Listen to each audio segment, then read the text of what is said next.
In fact, there's a much better way to maintain ongoing action toward a goal that also involves visualization, but it turns out it's not about visualizing success, it's about visualizing failure.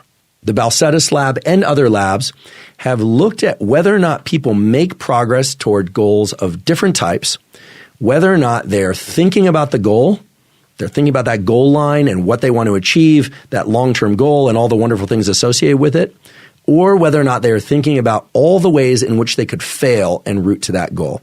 Right? This is not typically what we are encouraged to do. Typically, we are told, don't imagine failure, push failure out of your mind, only focus on success, fake it till you make it, or it's a phrase that I absolutely hate, frankly, because it's not even clear what that means, and it's not even clear what the ethical form of that is. I think it means continue despite any anxiety or fear that things won't work out. But if you look at the literature, the scientific literature, what the Balcetis lab and other labs have shown is that there's a near doubling in the probability of reaching one's goal if you focus routinely on foreshadowing failure. You think about the ways in which things could fail if you take action A or you take action B, and instead, therefore, you take action C. You're supposed to think about how things could fail if you don't get up and run each morning if your goal is, say, a fitness goal. So let's use that as an example, because even though I realize people are in pursuit of many things, not just fitness goals and physical goals are a very concrete thing that we can all get on the same page about because they're related to actions. Let's say somebody sets a goal of running 5 miles 4 times a week minimum and as many as 7 4 times a week minimum before 8 a.m. Okay, in a previous podcast on habits, I talked about the benefits of not necessarily setting specific times that one will do things, but setting time blocks that one will do things. So you say before 8 a.m., you're going to run 5 miles, and that's going to happen up to 7 days a week. Okay, one version of this would be, okay, sit back in a chair and think about how great you're going to feel and look if you're doing this every day, how your health is going to improve, how everything's going to, your blood markers of lipids, et cetera, are going to improve. Okay, fine. That's the visualization goal of visualizing the endpoint. Turns out that is far less effective and maybe even counterproductive compared to thinking about what's going to happen if you don't do this.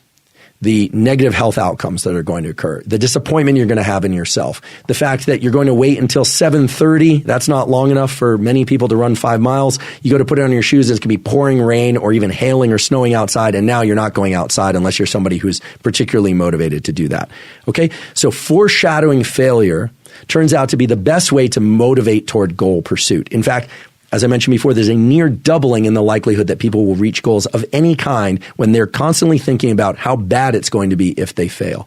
If we think back to the neural circuit associated with assessing value in our goal pursuits, this makes perfect sense. The amygdala, that center of the brain that's involved in anxiety and fear and worry, well, the amygdala is one of the 4 core components of our goal setting and goal pursuit circuitry. And there's no bypassing that. There is no one listening to this or watching this whose amygdala is not involved in their goal setting and goal pursuit behavior.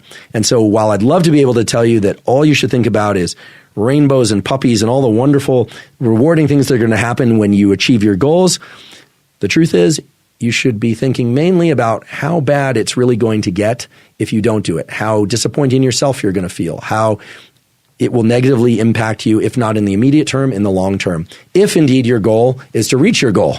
So I want to emphasize that I'm not interested in encouraging people to flagellate themselves. I'm encouraging people to achieve their goals. And it turns out the best way to do that is by foreshadowing failure. And the more specific you can get by writing down or thinking about or talking about how bad it will be if you don't achieve your goals, the more likely you are to achieve those goals. Need motivation? Watch a top 10 with Believe Nation. Hey, it's Evan Carmichael, and I make these videos because you are probably the most ambitious person in your circle, but you know you're capable of more. And you get that push by surrounding yourself with the best. So today, let's learn from one of the best, Dr. Andrew Huberman, and my take on his top 10 rules of success. Enjoy. Rule number 2, listen to your gut. I really believe that we all have some superpower that reflects, maybe this is a bit of a scientific explanation, that reflects the fact that our biology is tilted in some direction. people often think about their biology being tilted in a direction that doesn't serve them, like, oh, you know, my parents were this, or or I'm not a good athlete, or I'm whatever.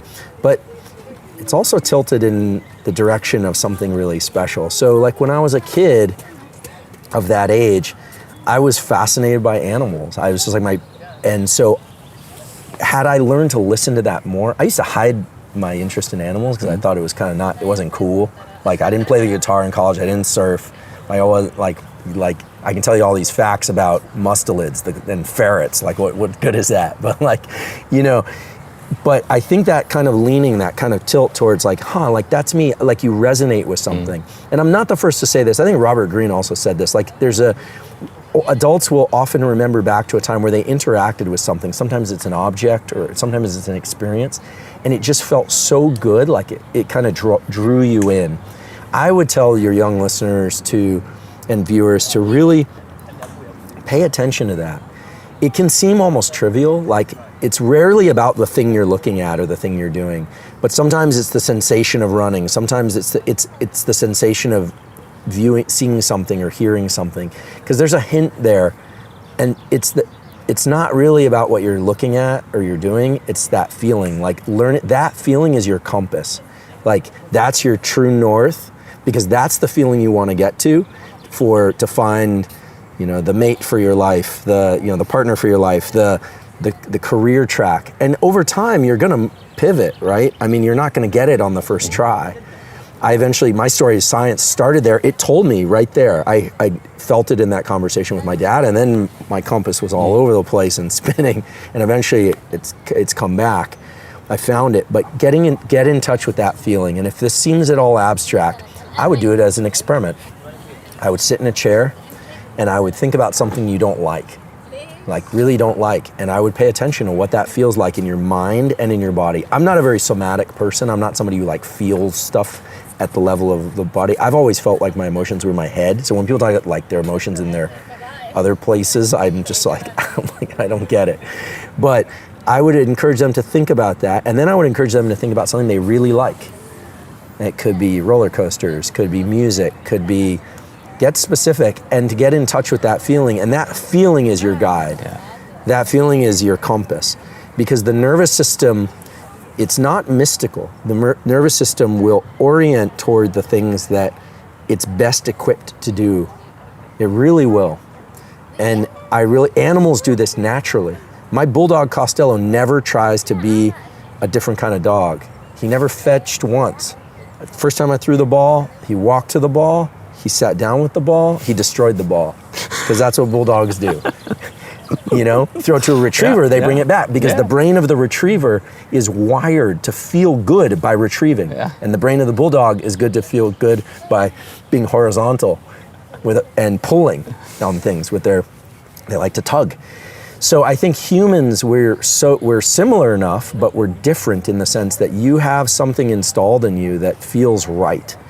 And getting in touch with that feeling is key. And I should tell that you're not going to get it right away. This is a practice you learn, like shooting basketballs or math.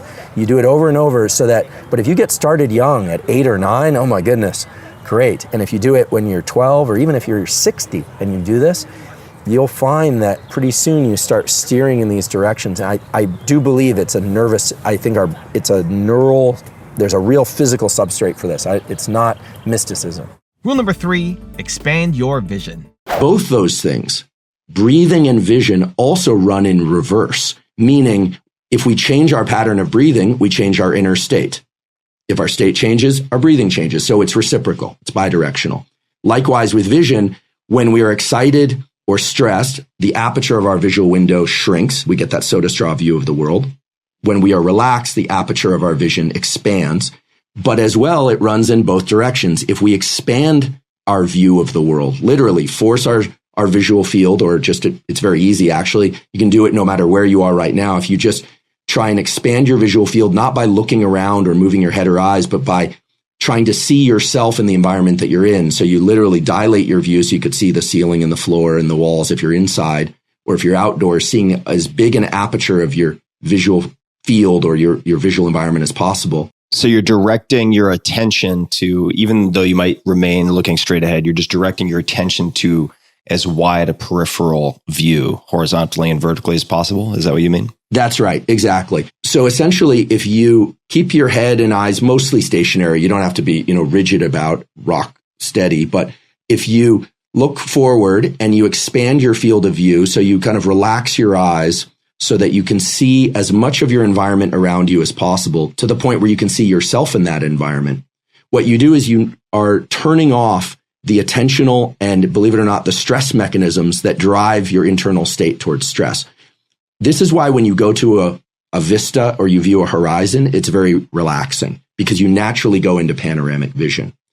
When you are indoors, you're looking at your phone, you're looking at a computer or a camera or something of that sort, or you're talking to somebody or an intense conversation, you may not notice it, but your entire visual field shrinks to a much smaller aperture. And that drives an increase in alertness in internal state.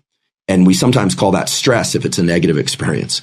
If it's a positive experience, we might call that love or obsession or fascination. But the important thing to realize is that both vision and breathing have a profound and very rapid effect on our internal state of mind and body. And it runs in both directions. Our internal state that could be triggered by a text message or hearing something that somebody says drives changes in our breathing and our vision. But our breathing and our vision can also drive changes in our internal state. And so that article in Scientific American was a discussion about how we can leverage the visual system and the respiration, the breathing system, in order to take control over our internal state. Because it's not just that 2020 was stressful. It's that our internal state determines everything. It doesn't just determine if we feel like we're having a hard time falling asleep or we're having a hard time focusing, for instance. It also determines how we batch time, how we analyze where we are in the world in terms of our lifespan. A good example of this would be when we are very stressed, we fine slice time. This is why when people are in a car accident or something, they might report that things were in slow motion. Your frame rate increases. Whereas when you're very relaxed, your frame rate slows down. And when we are relaxed, we get so-called perspective. We are able to say, well, this too shall pass, or I can place this stressful event in a context. So one thing that's just fundamental to how our nervous system works is that we are constantly placing our experience, both our immediate and past experience, as well as our anticipation of the future, into some sort of larger context.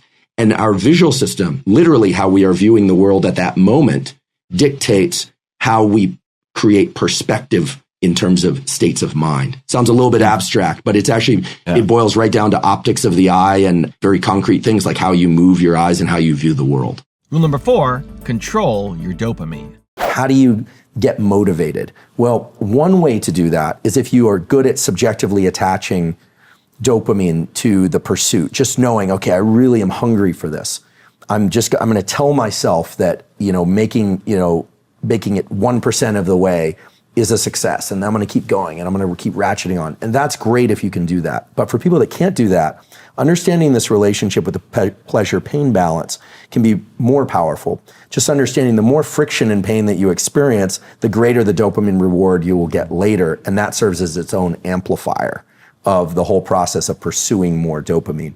And then the other aspect of it is that anytime that we're leaning into action, it has the possibility of being an amplifying process or a depleting process. And the key to that is making sure that you're balancing the dopamine and epinephrine systems. Epinephrine being this molecule of universal currency of energy output. It could be out of hate or it could be out of love. Epinephrine doesn't care. And actually dopamine doesn't care. None of these systems care about us. They just work underneath our conscious control. But when you start to understand that hitting the gas pedal is great, but hitting the gas pedal and then coming off the gas pedal a little bit, you can kind of sit in a more relaxed RPM, actually allows you to go much further. I think that people leaning into action is terrific. I always say you can either be back on your heels, flat-footed, or forward center of mass.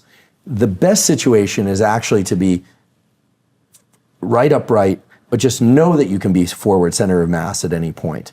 And to take it back to sex and reproduction, because it's a salient example, the arc of sex is very interesting because when you think about autonomic arousal, it turns out that the arousal stage of sex actually involves release of dopamine, but is what we call parasympathetic dominant. It actually has to be relaxed enough in order to occur.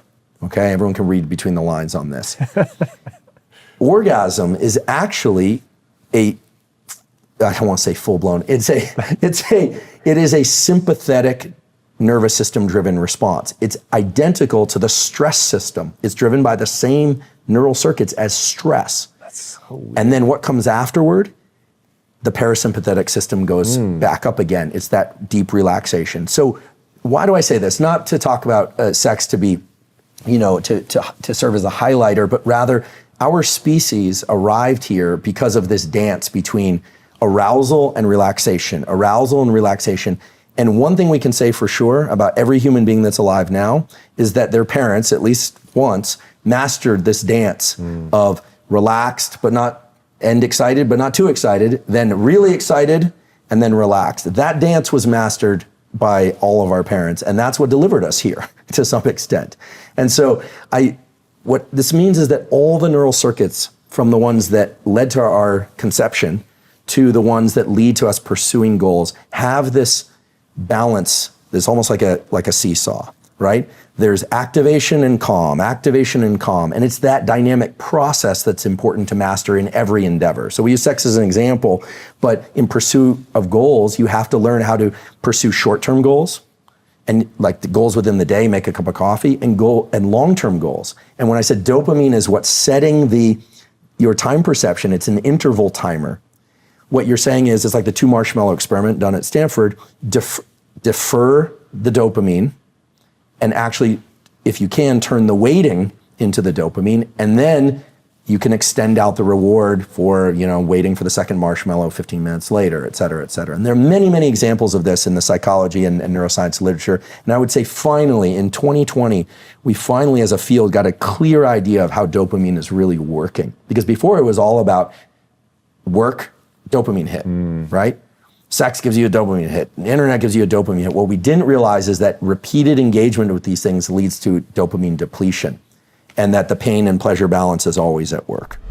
Also, to make sure you're actually taking action after watching this video, I've designed a special free worksheet just for this video. The worksheet will highlight all of the lessons learned in this video, as well as pull out our 3 favorite learnings and quotes that will inspire you to actually do something. The worksheet will also give you space to write down what your key takeaways are and your specific plan of action to make sure you're getting results. If you want the worksheet designed specifically for this video, absolutely for free, there's a link in the description below. Go click on it and start building the momentum in your life and your business. I'll see you there.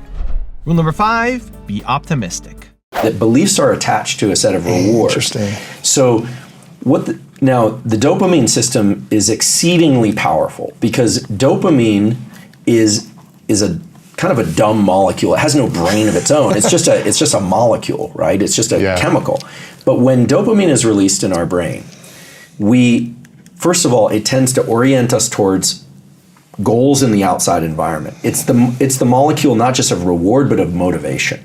And when we release dopamine, we tend to see the world in terms of external goals. And so you can imagine now if there's a process built up inside us where our thoughts are causing dopamine release, and dopamine is shaping what we see as rewards, what we perceive as rewards.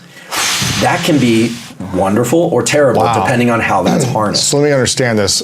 When we have dopamine triggered in our body, because it's attached to some type of belief, we're going to continue to say, this feels good. That's right. So let me keep thinking this way. And viewing the world this way. In this way, because it's going to keep making me feel good. That's right. Physically. That's right. Wow. Even if it's fact or not fact, scientifically true or not true. Or harmful to other people or harmful to yourself. If it makes you feel good, you might stick to that belief. That's right. So a good example with dopamine is, with anytime thinking about science and neuroscience in particular, thinking at the extremes can be kind of useful. So people who are very depressed, who see no possibility in the world, if you talk to a depressed person every response they give is going to be, but it's not going to work out. It doesn't they work for me. They are absolutely certain that things are going to turn out bad. And there's a benefit for having that belief, and right? They're entrenched in it. They may actually be rewarding that somewhat, although typically depressed states have very low dopamine. Oh. At the opposite extreme is mania. When people are in a manic phase, dopamine is very high, we know this, and they see possibility everywhere, and there's certain things are going to work out. They will spend money they don't have, they'll create relationships they don't have time and energy for, they will overdo everything. And so somewhere in the middle is this healthy range where where we realize that how we view the world is shaping the release of these chemicals. And I do believe this happens when we have positive thoughts. We get a lift. If we can get a lift from our positive thoughts, and then dopamine itself puts us in relationship with the outside world such that we view the outside world as having more possibility, that is going to put us into forward momentum. There are a lot of studies to support that. When dopamine is low, we tend to see very little possibility in the world. And a positive thought triggers forward movement, potentially. Yes. Yeah. So positive thinking, which a lot of people will say, well, that's just positive thinking, it doesn't work. Some people say, well, be positive, think positive. Others say, well, it doesn't work. Well, with science, I'm hearing you say it gives you a little bit of a lift. Absolutely. The key with positive thinking is that it has to be honest.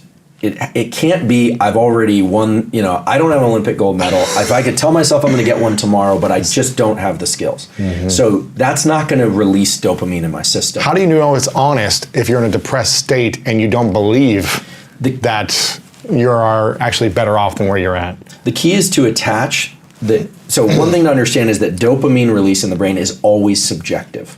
There's no experience that says, that has unique domain over dopamine release, that will only allow dopamine release. So if it's very subjective. So if I say to myself, I'm going to get into the process of doing something. We have a new year coming up, so there are going to be a lot of resolutions soon. It's not if you attach the dopamine release to the process of effort or goal setting itself, you'll have more energy to be in effort. And then if you can attach dopamine release to the belief that you're at least heading in the right direction, you'll have more energy to keep going in the right direction. People make the mistake of thinking that the positive thought process should be attached to the finish line. It's not about thinking you've already won. It's not about being delusional. It's about thinking that your training is going to take you to the finish line. And so it's about moving that mental horizon in more closely, and then triggering some sort of positive internal representation of what you're doing, meaning thinking positive. And this is usually where I get stopped and people say, wait, but it sounds so subjective. Tell me exactly how to do it. But here's the key point. It's supposed to be subjective. For you, right? Yeah. Everyone needs to figure out what allows them to continue to be in forward momentum, what allows them to constrain the world of possibilities and to go after goals, and how often to self-reward. But the key is the self-word, because if you start only pursuing external rewards, that's when you are no longer in control of your dopamine system. Because you're reliant on actually something physically happening in the physical world, not internal. That's right. And let's be really, really honest and burst the bubble that I feel like should have been burst a long time ago, which is, yes, everybody, including me, it is possible that you can do everything and still fail. No one wants to say that. But the way that you ensure against that is to attach reward to the effort process.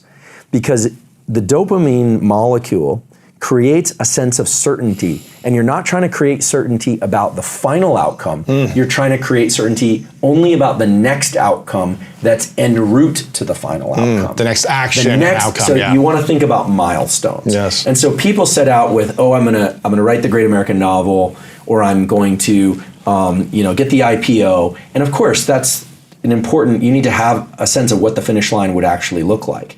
But the more that one can attach this subjective release of dopamine process to the intermediate steps through positive thinking and action, the higher that probability goes toward, in science we say there's a probability of 0 to 1, the higher that probability goes to 1, which is certainty. Now, everyone knows in the back of their mind that there is no absolute certainty.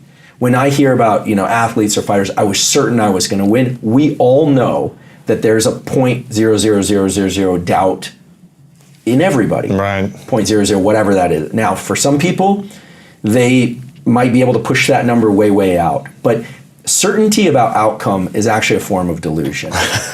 Certainty it's about like a mania, yeah. That's right.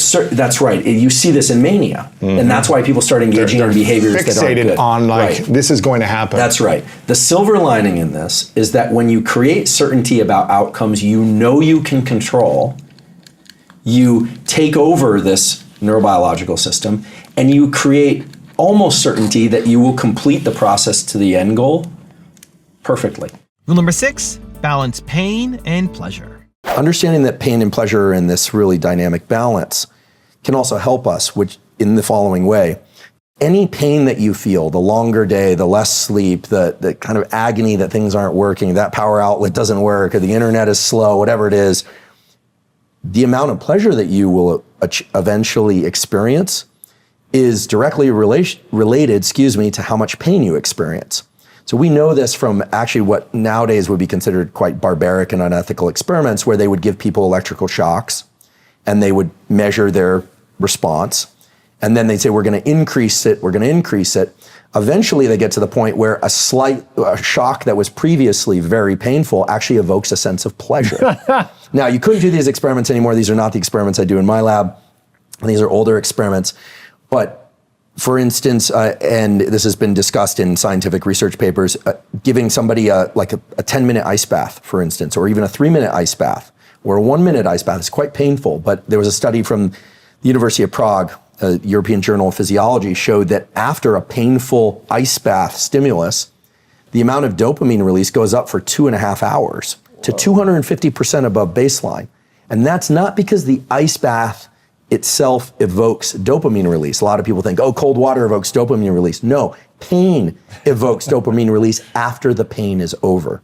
Yesterday, I tweaked my back because I do this stupid thing every few years, the same stupid thing, and it's really painful. And then you just remember all the ways in which you can't move around. I was like standing up this morning, I'm like, and just walking is so painful. As the pain has started to dissipate, you get a little bit of a high, right? You get a little bit of a euphoria. That's dopamine because of the degree of pain that you experienced previously predicts how much pleasure.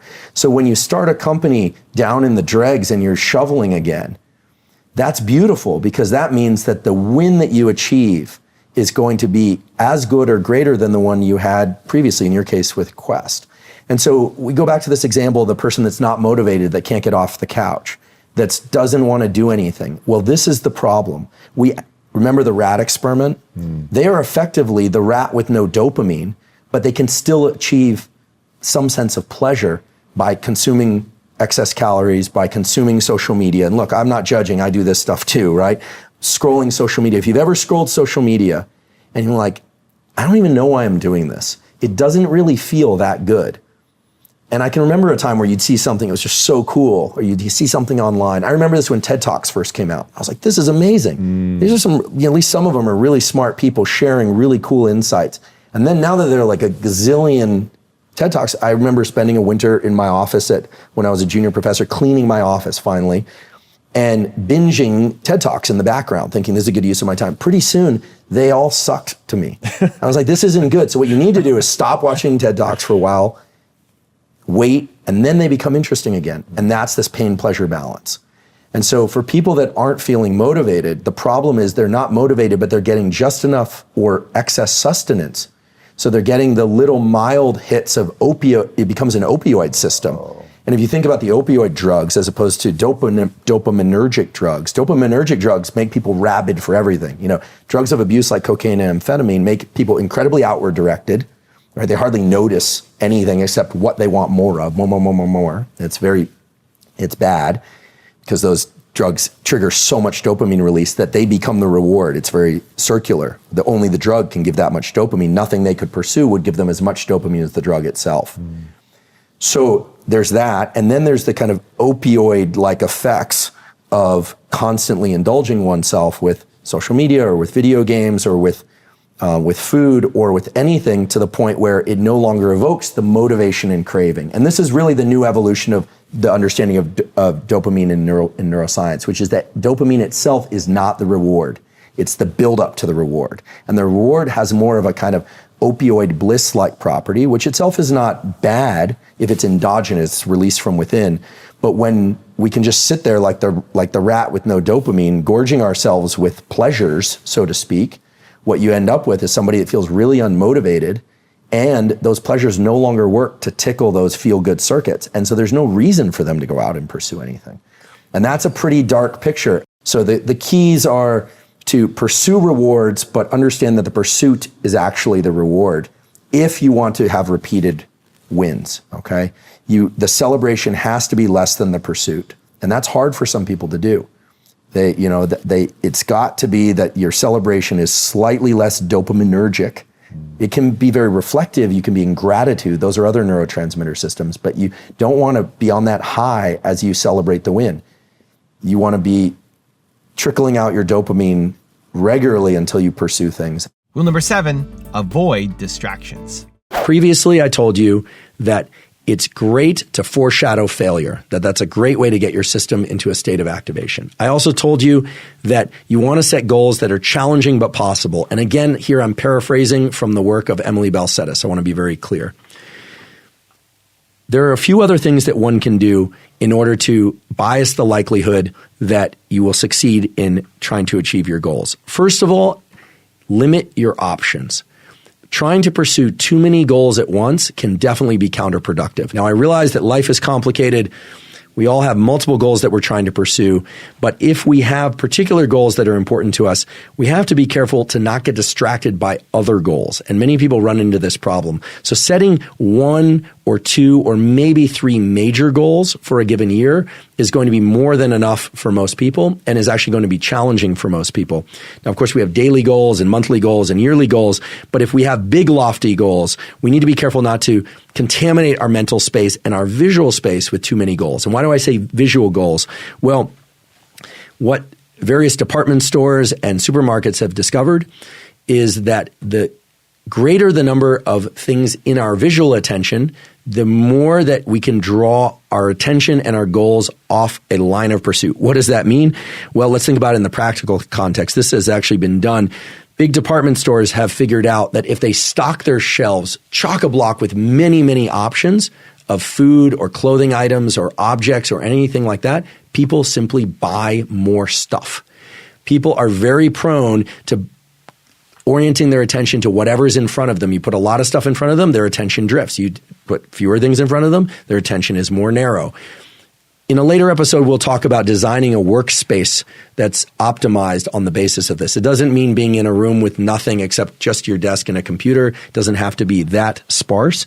But visual sparseness actually can help us orient our focus and our behavior. When we have a lot of things in our visual environment or a lot of things in our cognitive environment, it's the same thing. And so if you're going to try and pursue a fitness goal, a relationship goal, an academic goal, and a long-term life financial goal all at once, that's 4 things. And you're going to have to come up with systems that allow you to isolate those goals in a very rigid way. Rule number 8, raise your alertness. If you want to learn and change your brain as an adult, there has to be a high level of focus and engagement. There's absolutely no way around this because focus and intensity and that kind of the Goggins phenotype, right? I think Goggins is now a noun, a verb, and a pronoun, right? It's amazing. So if you're going to Goggins this process, what you need to do is you need to, regardless of how agitated you feel, you have to lean in and focus extremely hard. Now, the reason for that is that there's a neurochemical norepinephrine, also called adrenaline, same thing, that's released in the brain and body. Most people back off at that point because they feel this agitation. But we have to remember that noradrenaline was designed to get us into movement. That's the purpose of noradrenaline, to take us out of stillness and into movement. And then the other thing we have to do is we have to take that elevated level of alertness and we have to focus it. And there's a second neuromodulator called acetylcholine, which is secreted from this little structure in the base of the forebrain when we visually focus on something. Or in the case of maybe if you're doing auditory learning, when you focus with your auditory attention. Neuroplasticity is triggered when urgency and focus combine. Acetylcholine is released for the aficionados out there, it's called the nucleus basalis, but that doesn't matter. There's a little compartment of neurons in the base of your forebrain that doesn't like to release acetylcholine on a regular basis. It's greedy. It's greedy, and it doesn't want to use that. If you're a child, it'll drain your brain with acetylcholine. But as an adult, 30, 40, up to 8. Why is that? Because Mother Nature designed us to learn what we need to learn and then do that, reproduce and die. I mean, not to be how rude, dark about it, but I would say evolution is not about us; it's about the offspring. Yes, right? 100%. And then it's not even about them; it's about their offspring. Exactly, never ends. We are being manipulated from the inside. Yes, I mean that's what it kind of drew me in neurobiology, is that all these complex things you see in the world, it's all internal. So, if you get urgency, it can come from. Let's use David he's a shining example of this, right? You can sit there and just ramp up your level of urgency through purely psychological means. You could take an ice bath. You could do high intensity breathing, anything that brings your level of alertness up. Rule number 9, play with intense focus. There are other things that if it's a physical skill that you're trying to learn, as opposed to just a mental skill, then there's a whole kingdom of things that are fun. For instance, if it's a physical skill, you want to generate as many repetitions as you safely can per unit time. So if you say, I'm going to learn dance, you want to use a ball machine if you're playing tennis. Exactly. You literally want to generate repetitions, and in particular, you want to generate failures. Every time you give a bad serve playing tennis, that activates the circuits for focus and alertness for the next attempt. Yeah, it's true. That's right. Especially when you're losing. That's right. And a lot of people don't like failures, and so they back away from it. So remember, the nervous system will only change if you give it a reason to do that. And the other one that's kind of an interesting twist on this is the way the nervous system is wired is it wants to pass off all of its work to circuits that are reflexive as much as it can. You don't think about walking anymore because you learned how to walk, but when you were learning, you were very focused on it. One of the things that can set the stage for more plasticity overall is when you disrupt the vestibular or the balance system. It does appear that whenever we are physically off balance, the brain is primed to pay attention, and the chemical milieu is such that it can actually rewire itself faster. And whereas I think the 90s and 2000s brought out a lot of important work on saying, hey, exercise of aerobic type or maybe even weight training can create neuroplasticity. That was great, but it wasn't directed enough. It didn't say, well, what kind of exercise? Yeah. And what will get me even more plasticity? And so there are some basal things about heart rate and blood flow, et cetera, but anything that involves balance or coordination, it's incredible how fast the brain can learn. So things like dance, martial arts, a real sport, not just exercising. And I'm not, no disrespect to the I'm more of just an exerciser than a sport guy. But if you're 40, 50, 60, 80, whatever, learning a new physical skill, we know is tremendously powerful for opening up neuroplasticity broadly. So some people will even leverage this where after they finish some physical skill learning or something, they might take a 20-minute nap, and then they might read, or they might try something. So when we see these people, I've been learning surfing. I'm like 60 years old. Well, perfect. The vestibular. And I'm like, geez. Exactly. Exactly. I started learning tennis when I was 45, and it's really a challenge because it's not automatic, and I have to really focus and be present. Well, these individual cases are not necessarily the place to hang our hat completely, but for instance, the great physicist Richard Feynman, he was well known for learning bongo drums when he was in the 60s, but in his 60s, then he became a quite accomplished painter later in life.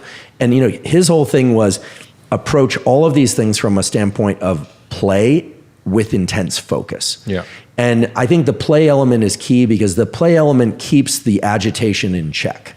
So that when you're stepping on your partner's feet, trying to learn how to dance, or you're failing miserably, frustration is a real thing.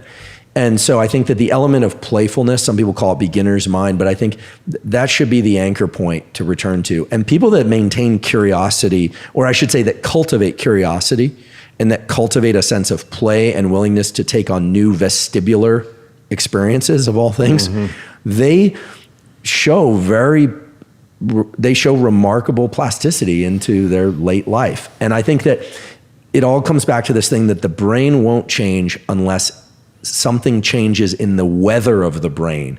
The overall milieu has to say, oh wait, everything that's about to happen is different. Yeah. Otherwise, why would it change? And rule number 10, the last one before some very special bonus clips, is just keep going. There are other goals that are very different. Last time we talked, you were learning Spanish. Yeah, right? still learning. Yeah, great. Still learning. And there's a little bit more friction there because Very challenging. It takes more effort to lean in because when you don't already know how to do something, it's a very different goal pursuit. Right? Sort of like so if I already have my business and I've been running it for a few years, you know certain practices of how to get to where you've been. That's right. And you're thinking, how do I double my business? That's right. It's different than I'm trying to learn a whole new skill goal. Right. You already know how to forage for water, Yes. as opposed to you're some young calf or some animal that needs to learn how to walk To survive, go look for yeah. Right.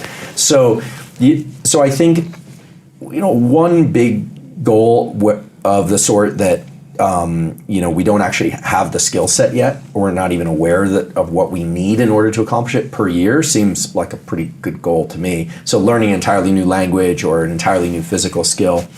But with any long-term goal, the problem is, Don't focus on the destination. That's right. Well, so you have to move the horizon in, but you have to remember there's that one little pitfall, that cul-de-sac that I described, where you'll tell people, this year I'm going to do blank, and if they reward you enough, you might not do it. Remember, if you get enough dopamine... That's amazing. I'm so happy you're doing that. That's Congratulations. Right. And you say, I know I can do it, and then you sort of lose the incentive to do it. So a lot's been made out of making goals public. Is it better to make them public or not? Well, so this is a question. I don't know. I think that in my case it has. For me, telling several people that I'm going to do something, because I will work very hard to avoid humiliation, the shame and disappointment. Yeah. But I tend to do that with things I really want to do anyway, but there's a strong fear element. Like I'm afraid to do this, or I'm kind of anxious about doing this. So I'll tell people, and then I'm like, okay, now I'm committed. Yeah. I got to do this. You got to do it now. And I tell people that I'm certain are going to give me a hard time. Yeah. That's just my nature. Right. And I'm not trying to prove them wrong. I'm just trying to make sure that they don't have any ground to stand on. Yeah. Later. And that's how I do it.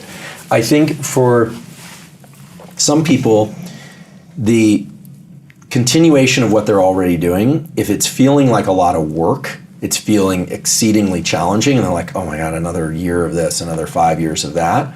I think that's when you have to move the horizon in really close. I think a lot of people right now are feeling back on their heels because 2020 was such a trying year for a lot of people.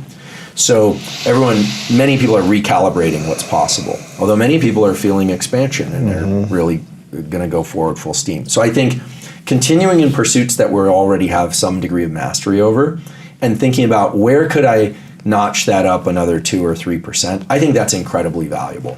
I think that provides a lot of value to the individual, to their families, and to society, really. Because a 2% improvement of like what you're already doing is going to have an outsized effect on what other people receive. Right? Even though for you've been down that road many times.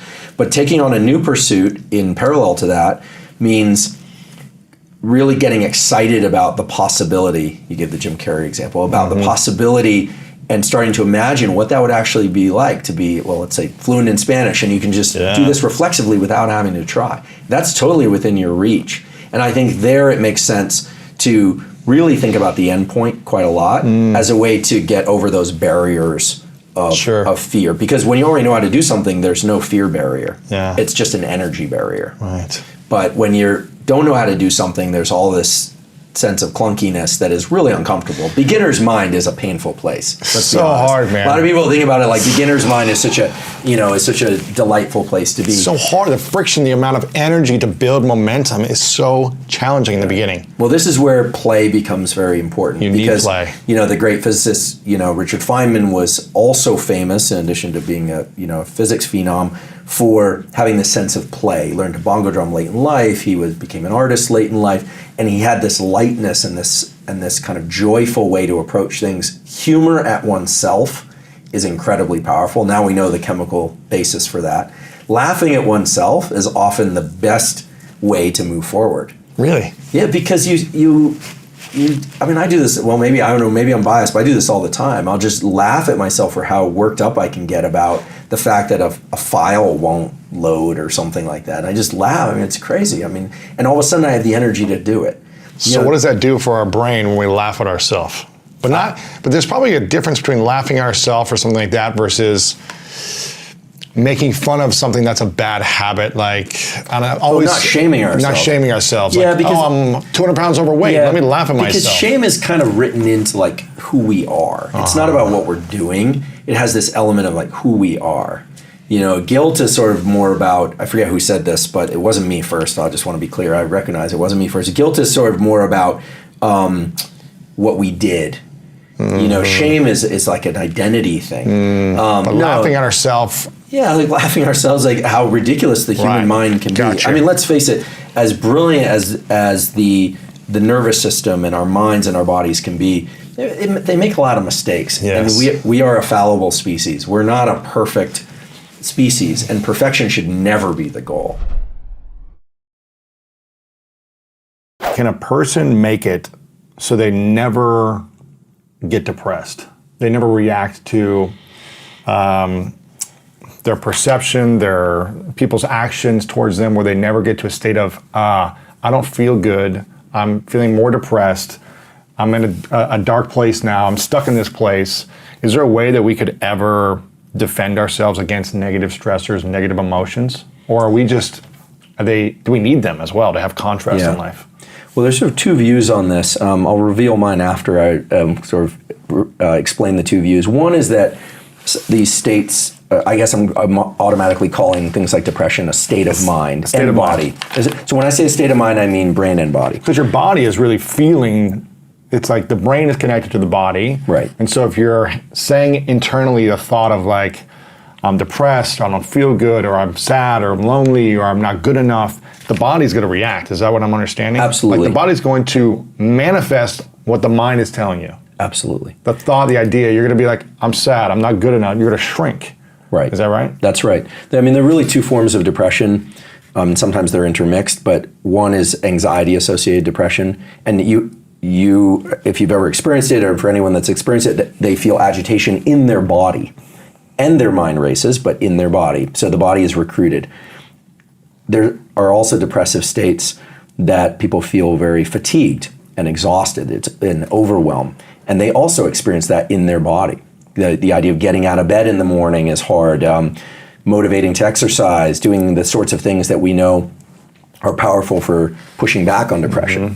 So the body is recruited. I think most people would say that depressive states are bad when they bring down the baseline on life. As a brief aside, anytime there's a question about mental health or addiction or trauma or anything, one could look at it and make up some argument of, well, evolutionarily, this makes sense, we all get depressed, but we have to be fair to the person experiencing it, of course, and have sensitivity that some behaviors will keep the baseline of our life steady, meaning job, relationships, etc., will continue as they are.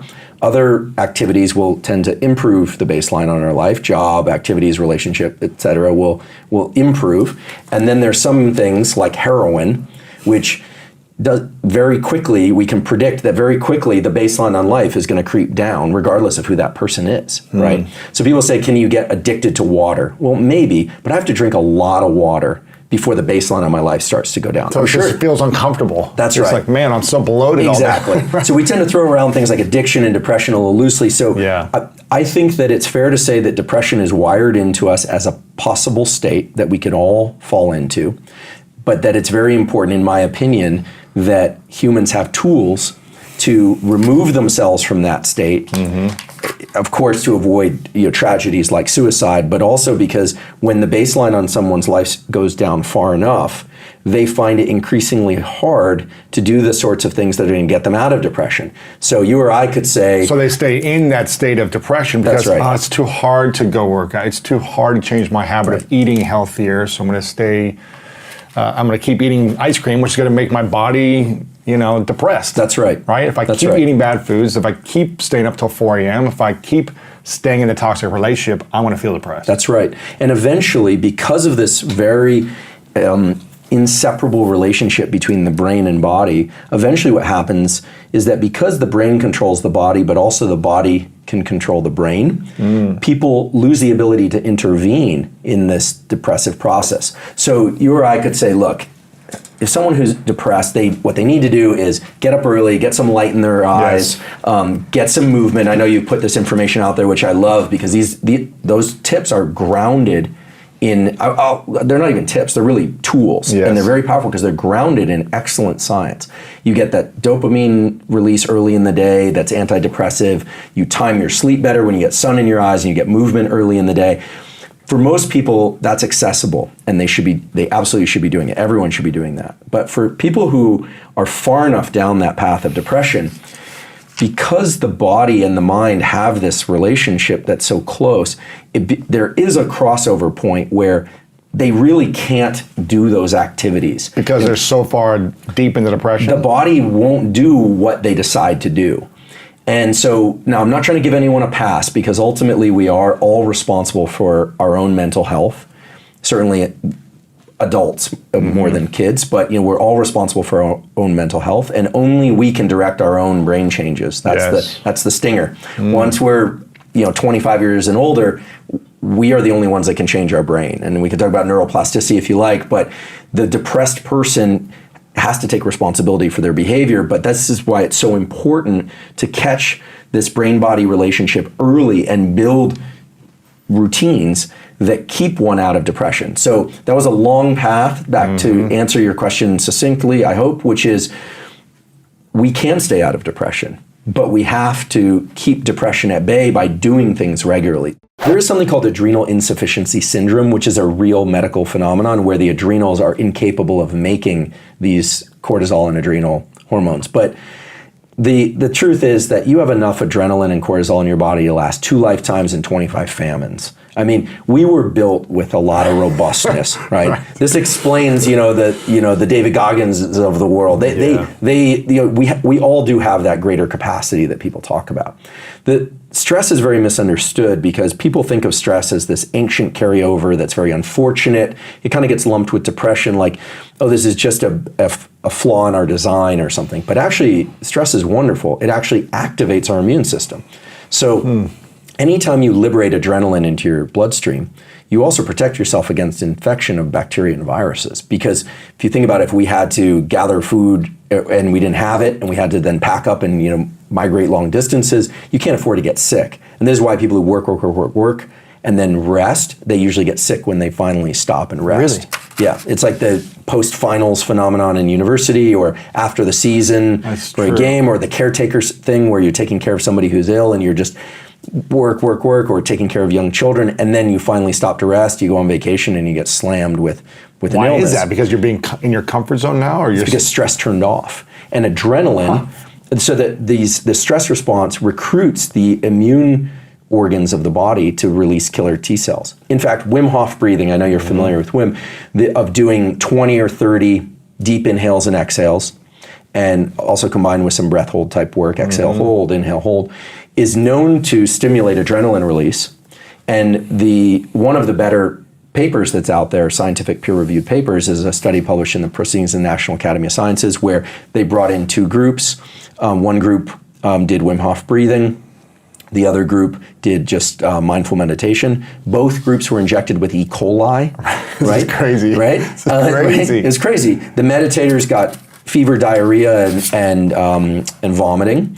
And the people who did Wim Hof either didn't get it or got it to a much lesser extent. They felt sluggish, but That's not. Right. They didn't. Right. Isn't that This crazy? is not an experiment to do at home. Isn't this crazy? But it makes perfect sense because that breathing simulates a stress response. It stimulates cortisol and adrenaline, which signals which protects the body. Right, which signals to the thymus, the spleen, and the other, the nodes of the immune system to liberate killer cells. And so when that bacteria comes in, the system is ready for it. Your body is defending against viruses and disease, That's right. essentially. When you create a routine of healthy stress. That's right. And we could talk about, we definitely you don't want stress on all the time. Sleep is really important, et cetera. But that stress response combats infection because it recruits immune cells. What's interesting about growth mindset is that it seems like there's some attachment of the reward systems of the brain to the action or the pursuit of a goal, not just achieving a goal. And when we step back and we look at what that really entails at a neurochemical level, we have reward systems in the brain. They generally fall into two categories. There are the reward systems that make you feel really good with kind of the here and now and everything that's within the confines of your skin and the things you already have. You know, love of your dog, love of your spouse, gratitude for all the things you happen to have. And those are generally governed by the release of molecules like serotonin and oxytocin. Okay. But then there's another reward system, which is the one that drove a lot of human evolution, which is the dopamine reward system. Now, dopamine is a very misunderstood molecule. It's often talked about only in the context of reward. Like, I'm going to work to this goal. I'm going to build my company. I'm going to, get tenure as a professor, whatever it is. And you reach it and you get this dopamine reward. And indeed, that's true. But what's often not discussed is that dopamine is secreted en route to rewards while you pursue rewards. Now, the ability to tap into that system, to subjectively amplify that pathway of reward in pursuit of goals, is an absolute game changer when it comes to things like anything challenging that of long duration or uncertainty or getting through this COVID, pandemic situation. But the amazing thing is, remember, the brain only does 5 things, and we get to decide which of those sensations and perceptions have relevance and which ones don't, or which ones are attached to a goal and which ones aren't. So growth mindset, in its purest form, is the attachment of these reward systems to the effort process, to the friction process, and not just to obtaining a reward. And just as a kind of final point to that, there's a very well-known body of literature in neuroscience, at least among neuroscientists, that talks about something called reward prediction error.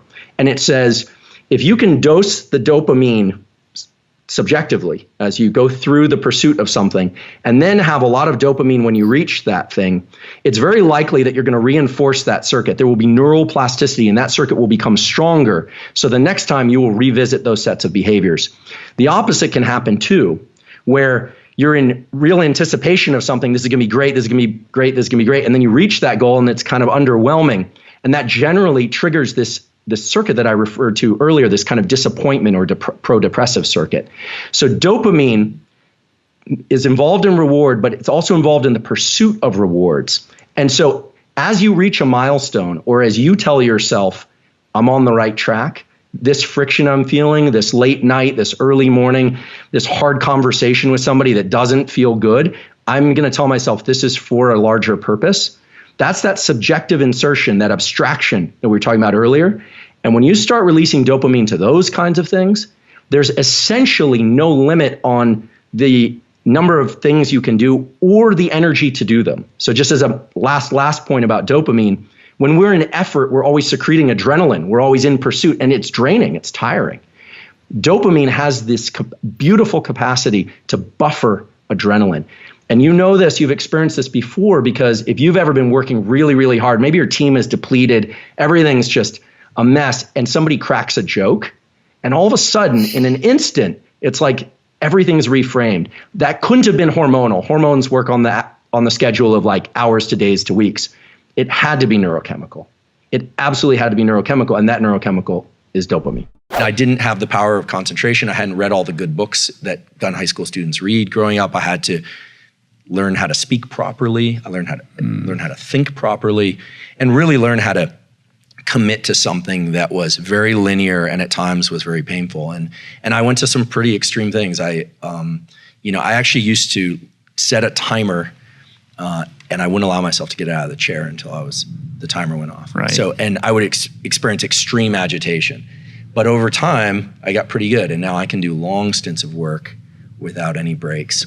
I would hide in the Tower Books section in the evenings, and I would read everything about fitness, psychology, anything I could. I've always devoured information. My favorite book when I was a kid was the Encyclopedia or the Guinness Book of World Records. So I would, like, when I was a little kid, I'd walk around the Aspen Center for Physics, and I would tell anyone. I didn't even ask them if they wanted to hear about like what's the world's smallest eutherian mammal.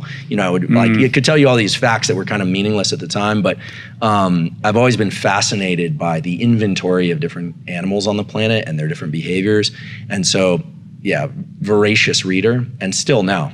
Yeah. I love information. Why fear? Why do we have fears? Why do we have trauma? Why do we have shame? And here's the stinger. It was all set up for you in your youth. I don't want to focus on the bad, but most of this stuff when you're young, you're just a passive learning machine. It's all coming in. Little kids are learning 3 languages with no accents flexibly. They're not even thinking about it. They're learning instruments. Someone asked a great question the other day at the workshop. Wait, now I know I want all that stuff. How come it's so much tougher? And there's a lot of biology that I'd be happy to tell you about that explains why that all shuts down after these so-called critical periods during development. So what happens when you're an adult and you want to change your brain? So now I'm going to get into stuff that hopefully is useful to you. Okay, so these basic facts that changing your brain in a real way as an adult requires that you do particular things that activate particular chemical systems in your brain.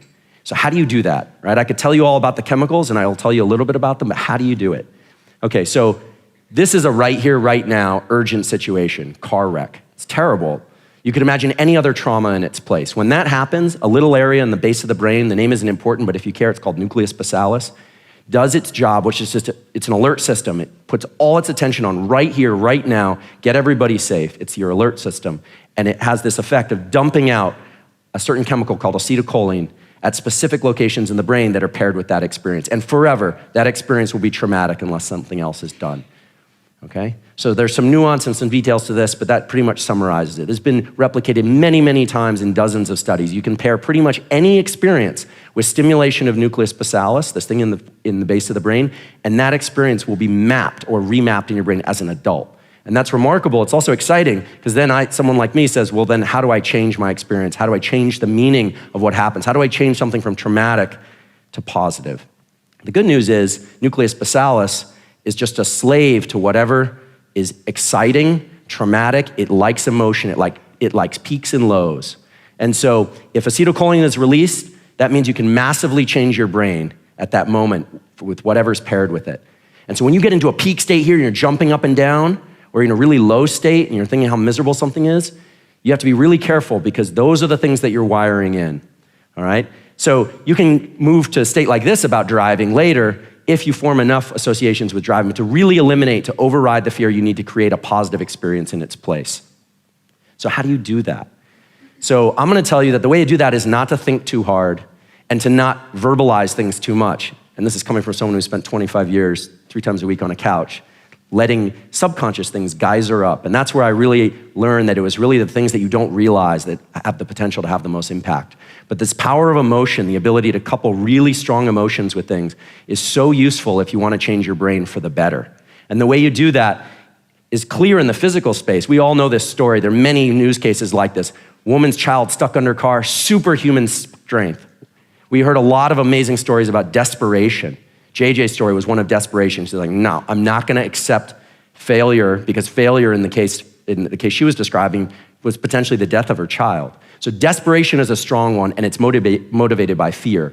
But what if you're not in a desperate state and you really wanna do something? In that case, there's something remarkable. And then we should ask ourselves, why are children such great passive learners? They're not trying, they're just learning. They're coming home with all sorts of things, sometimes things you don't want them to come home with, right? It's because they have this element of play.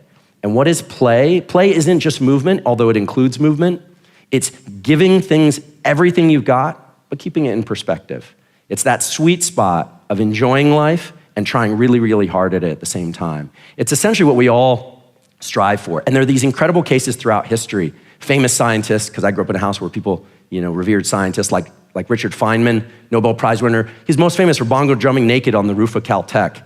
And he became an amazing artist in his 60s. And he developed all sorts of other skills. And he always had this childlike way of looking at the world. He never let himself get stuck in his ways, never became a curmudgeon, and a remarkable man. And that's something that if you come away with nothing else, I encourage you to do that. You want your brain to change, stay light, stay loose, but give it everything you've got. I'm really glad you mentioned the diaphragm. Diaphragm, of course, being this muscle inside of all of us, at least all mammals, that works all the time to move our lungs, because all the cells in our body need oxygen, of course, we gotta get rid of carbon dioxide. It does that, but it's done reflexively, but we can also take voluntary control over it.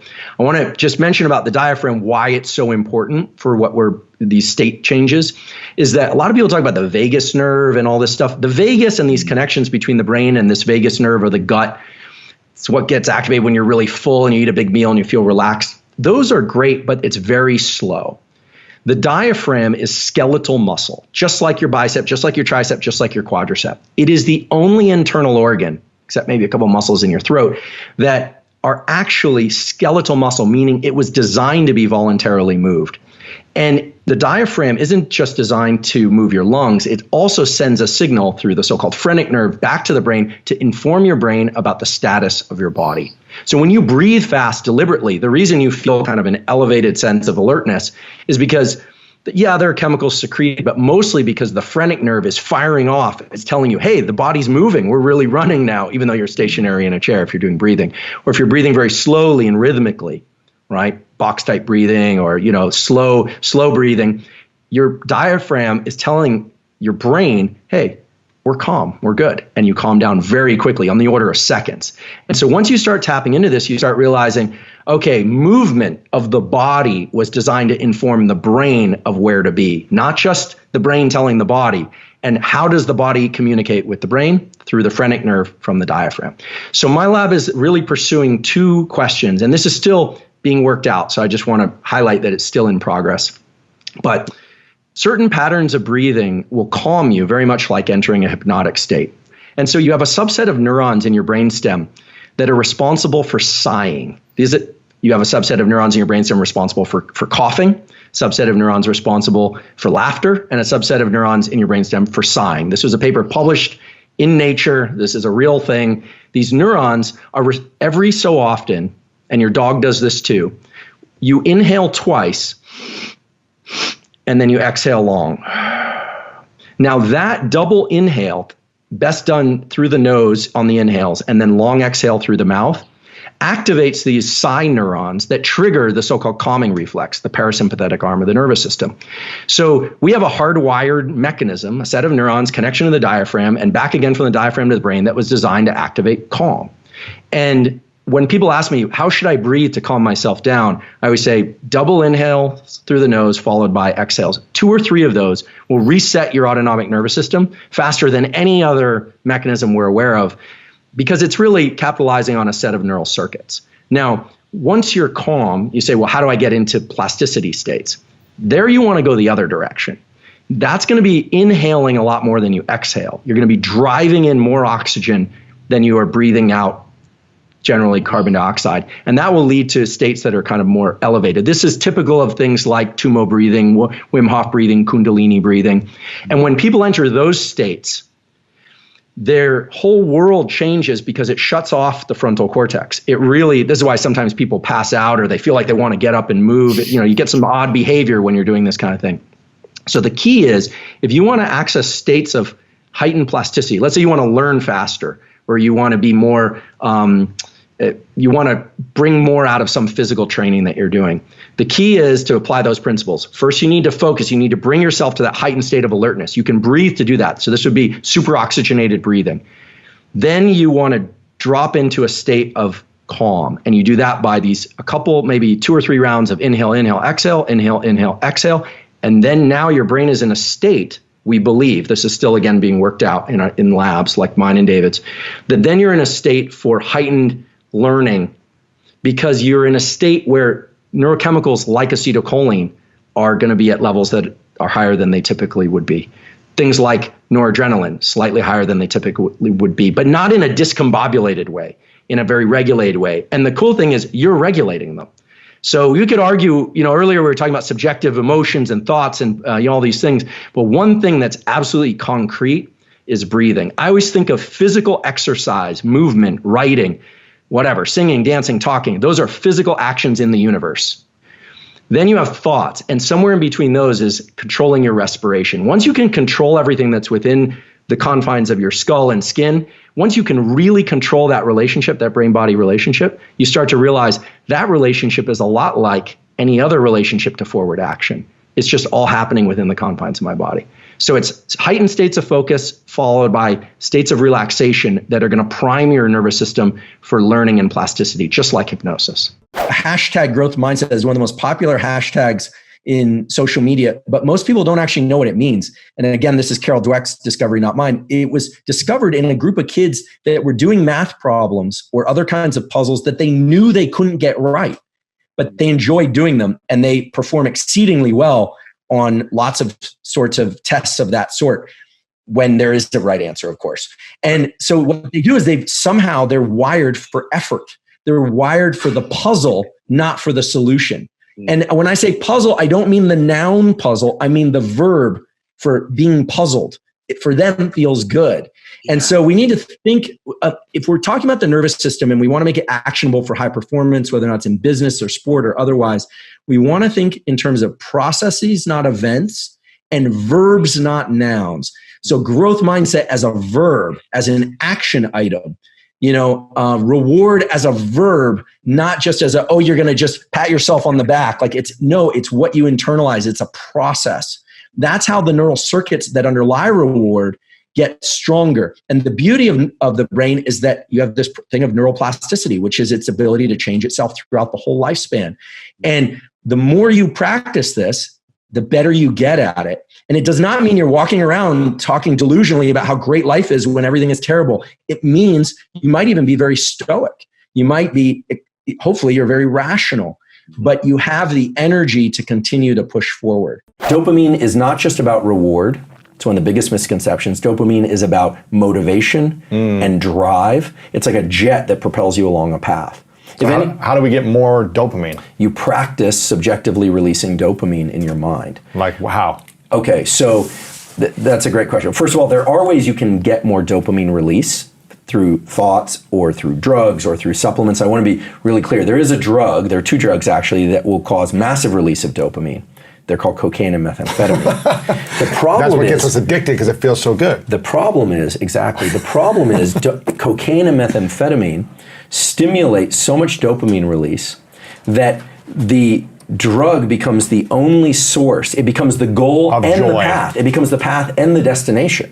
And you look at people's lives when they do a lot of cocaine and methamphetamine, and that baseline on their life goes down. Dopamine is this incredibly powerful molecule that allows us to buffer the effort process. It allows us to be in effort longer, and it allows us to actually eventually enjoy the process of effort. And not think about the reward, but just say, I'm enjoying the process. Right. Well, you just described the first step. The first step in learning to attach dopamine to the effort process, which is the key operation in order to succeed, is to be very careful about how much you focus on the end goal. Keeping the goal in mind is important for like a proper orientation. You have to know the ultimate destination. But if at any point we were to evaluate our progress relative to that end goal, or if we don't know what the end goal is, there's a huge gap there, and it can feel overwhelming. The key to this is, if we want to be very concrete, we should probably focus on actions. And I'll use fitness as an example because it translates to everybody, whereas people's circumstance is different. Let's say somebody really wants to take on a fitness routine. They hate running, or they want to lose weight in a healthy way, this kind of thing. So we've all heard the example, well, you put your shoes by the door on day 1. Day 2, you put them on. Day 3, you go out the door. Day 4, you walk around the block, and then, and then eventually like they're running marathons. Okay, great, but to sustain that behavior, or even to make the behavior pleasurable and to give you energy, the key is to subjectively reward those steps. So it's not going to be, let's say I go out and I run a mile, and my goal is to run 10 miles in a few weeks. The key is, as you're in the strain of that mile, the hard part, you want to tell yourself, this is the good part. This is the part that gives me energy. And I'll be very surprised if people don't actually feel like they could continue further. So it's a journey of 1,000 miles starts with is made up of single steps. But the key is to reward the harder steps, not the easier ones, and not the ones where you get the thing that you want. There's a process I'm going through right now where I'm trying to write a book, and it's hard.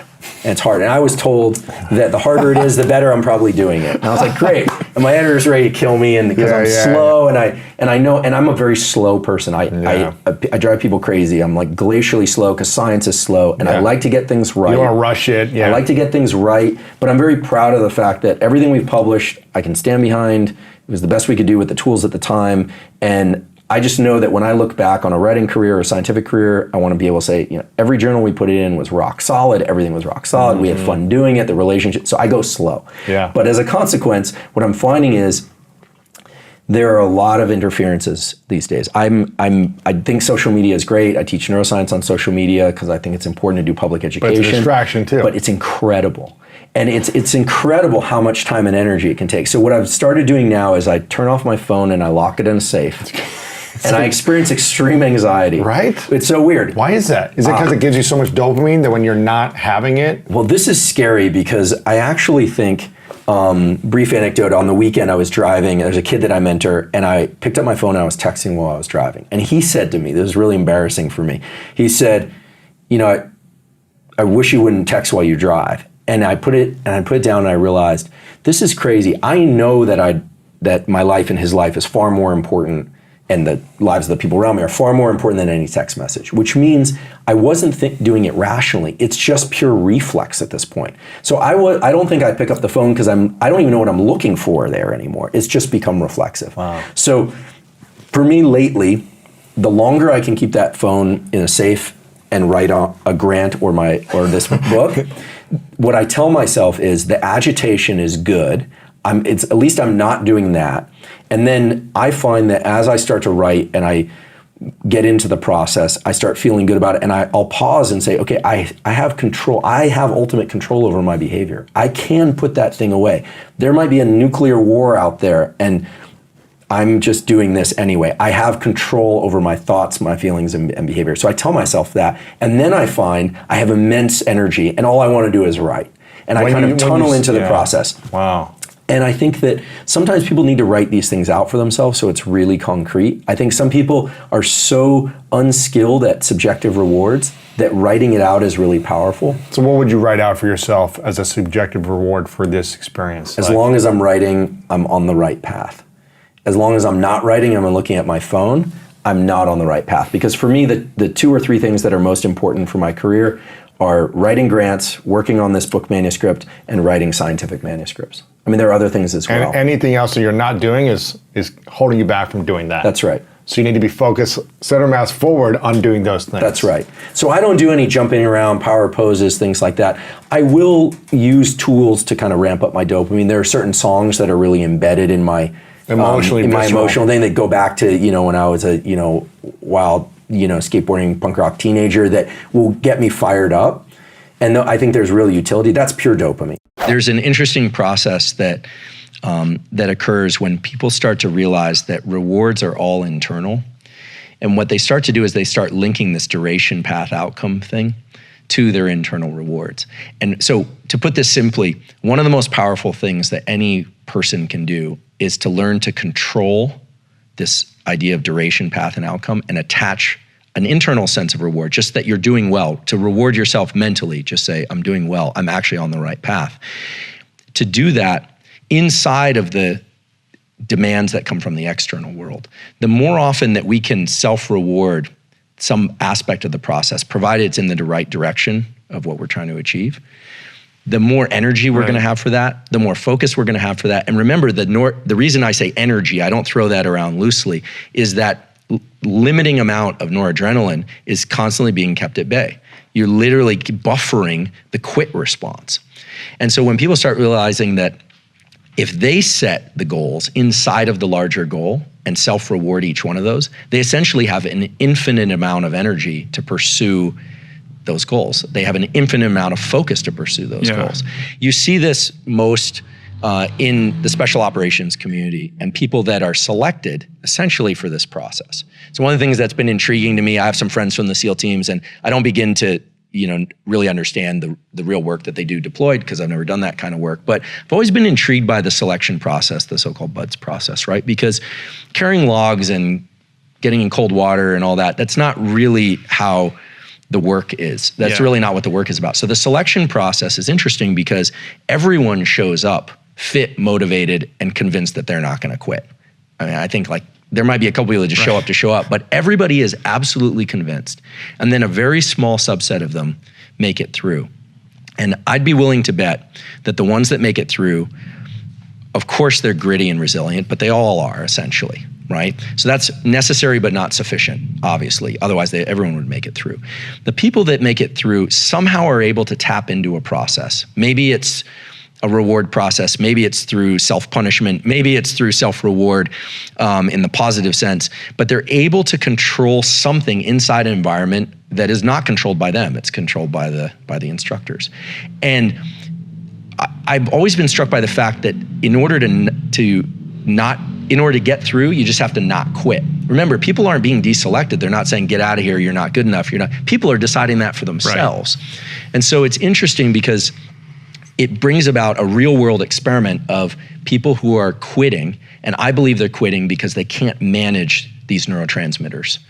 And when I say manage, I think that the people that get through, knowing some of these people quite well, had an internal process by which they could reward themselves for doing something that might have just looked trivial to everybody else, but it gave them more gas, more energy. Right? And what's interesting is the process, the kind of unconscious genius of the BUDS process is that they've picked two sensory events that are across the board challenging for everybody. One is cold water, which is great because most of the time it can't kill you, right? It's not like heat, which can kill you. It's cold water and sleep deprivation. And so the ability to do these, like what I'm calling DPOs, this duration, path, and outcome steps and procedures, is great on when you're rested.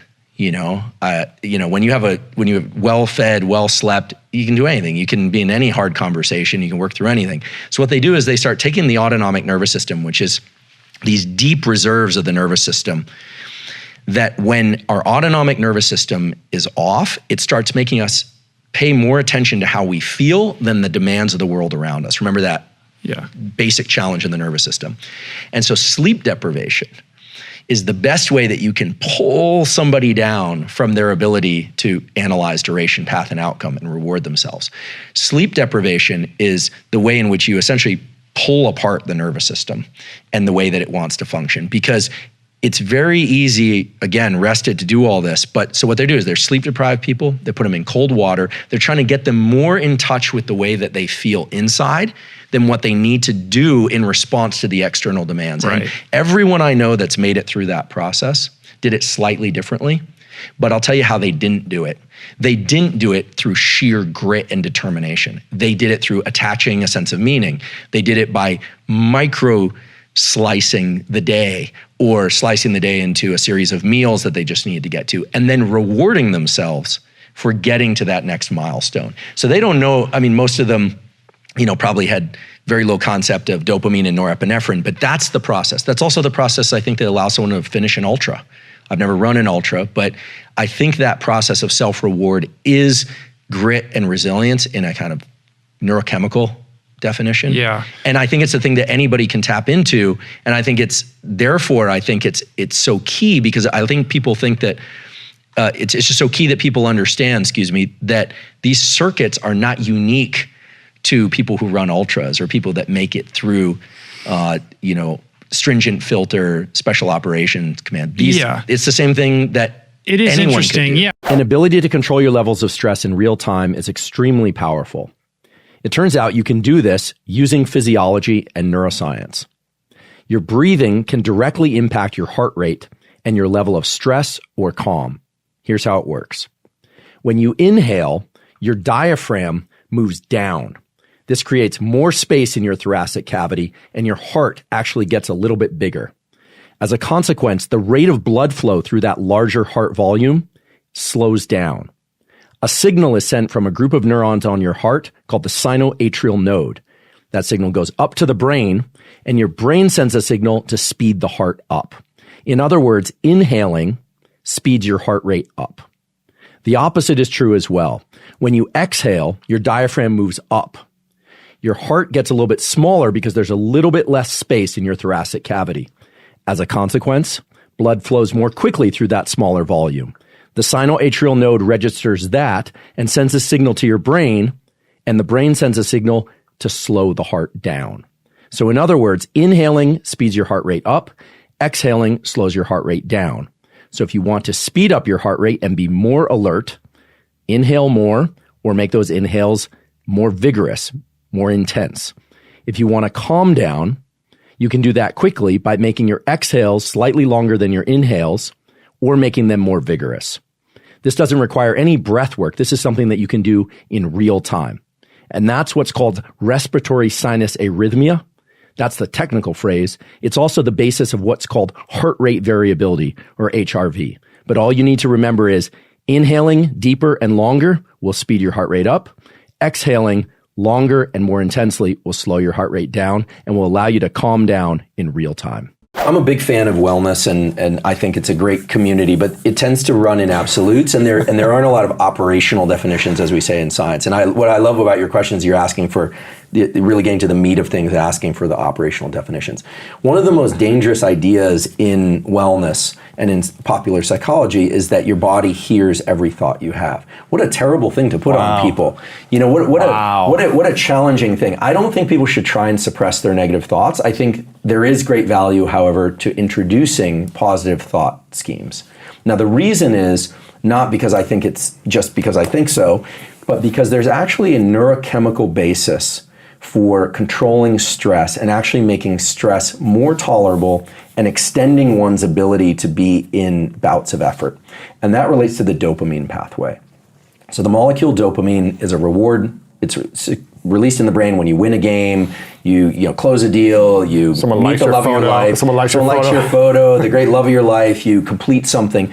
But most of our dopamine release is not from achieving goals. It's actually released when we are en route to our goals, when we're in pursuit of our goals, and we think we're on the right path. And this is what people from elite special forces can do. They know how to make small, simple, physical steps in the real world that allow them to build on these reward circuitries, but they don't get delusional about how they're doing. They know, they keep the end in mind, but they get very micro. They move the horizon in very close. And so if you can move the horizon to something you know you can complete and you reward that, you essentially are where you were before. You're just as strong, if not stronger, but you're heading in the direction you need to go. You're not depleting. You're not spending out anything. And it feels a little weird because none of us like to reward things that aren't external. But the ability to control these internal reward schedules is everything. To what extent does our subjective narrative, the story we tell ourselves, actually mean something for the body? And to what extent does the body actually mean something for the subjective narrative? So this gets into some areas of work that we're doing now. And so I do want to highlight that it's ongoing work. But I think, the old narrative, meaning 10 years ago, was that if you're feeling depressed, just smile.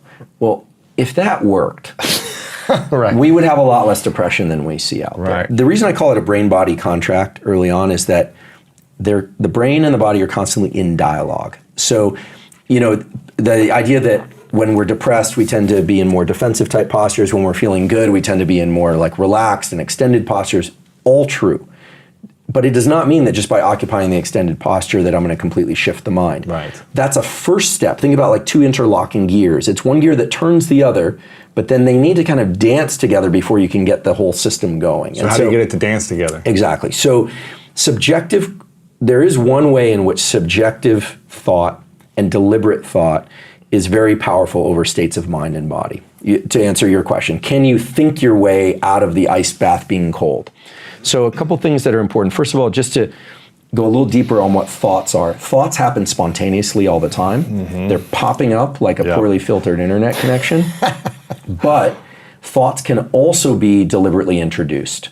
For instance, right now, I can say, okay, have a thought that just decide to write your name. And you can do that. I'm going to decide to write my name, and you can do it. So that's a deliberate thought, which says that you can introduce thoughts. So I think it's very hard to control negative thoughts directly by trying to suppress them.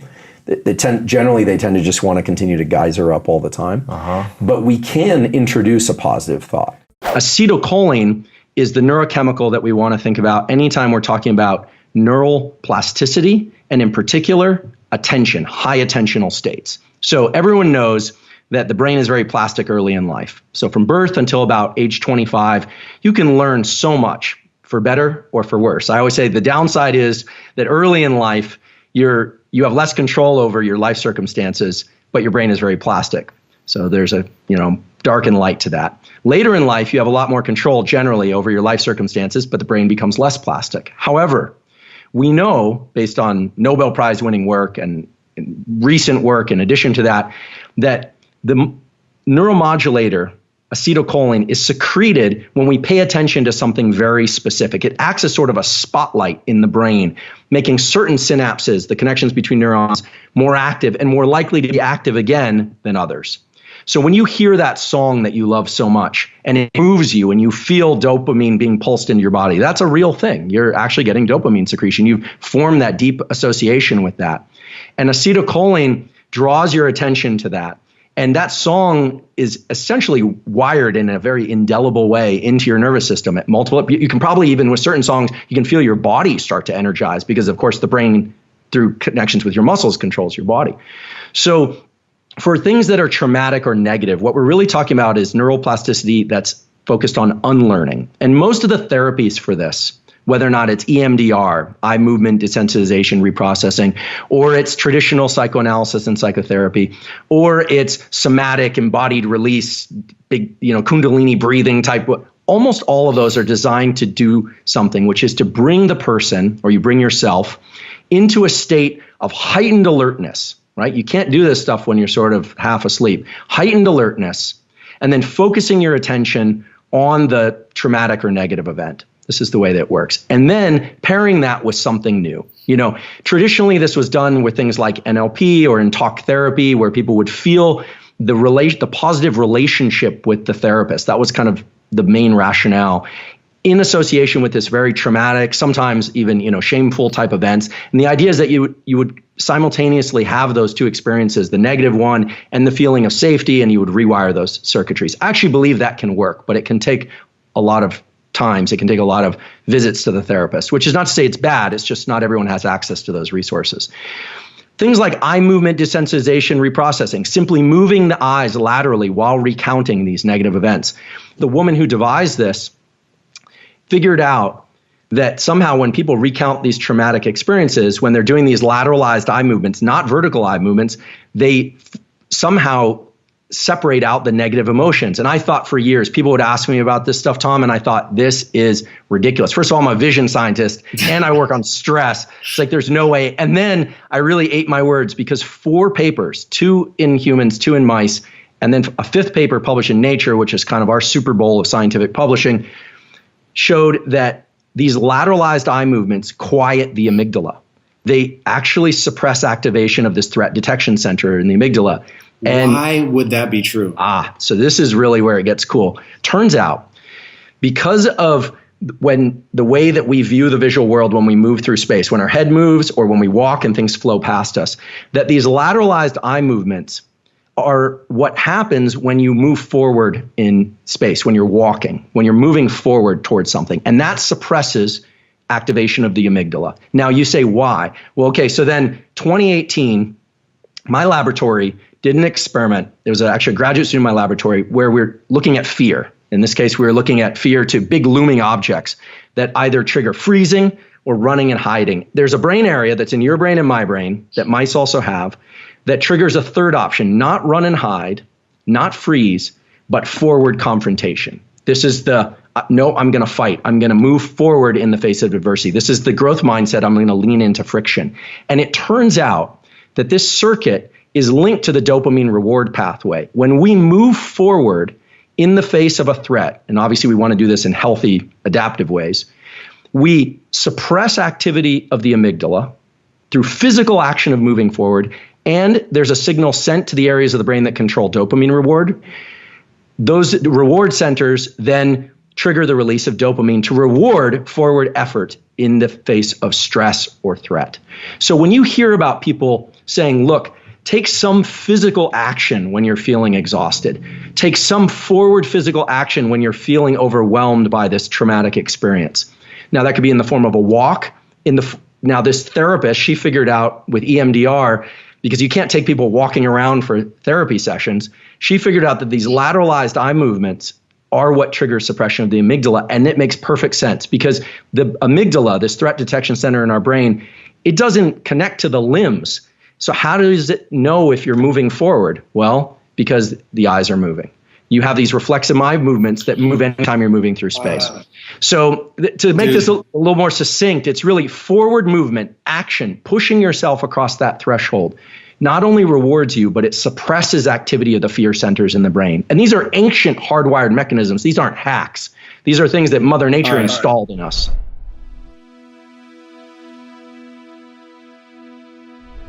Because you made it this far in a video, I want to celebrate you. Most people start and don't finish. Most people never actually follow through. Most people say they want something, but they don't ever do the work to actually get it. But you are different. You are special. Believe Nation, you made it here all the way to the end, and I love you. So as a special celebration, if you put a hashtag believe down in the comments below on this video, I will showcase you and celebrate you somewhere on the screen in a future video because you are awesome. To see the top 10 I did on John Assaraf, check the video right there next to me. I think you'll love it. Continue to believe, and I'll see you there. And knowing which move to make at the right time. As soon as you blame, shame, or justify, you are disempowering yourself.